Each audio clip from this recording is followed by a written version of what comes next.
द्या, कितीही कठोर असू द्या, पण नारळी हातून नरमच असतं, खायला नरम असतं. तसा आपला बाप आहे, आपला बाप बाहेरून कितीही कडक असू द्या, कितीही कठोर असू द्या, पण आतून तो मनाने नरम आहे, गोष्ट लक्षात ठेवा. विठाला विठाला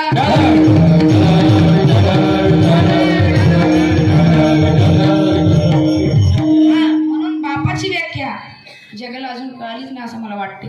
बाप हा पडद्याआडचा कलाकार आहे. सुंदर असं वर्णकारांनी का वर्णन केलंय.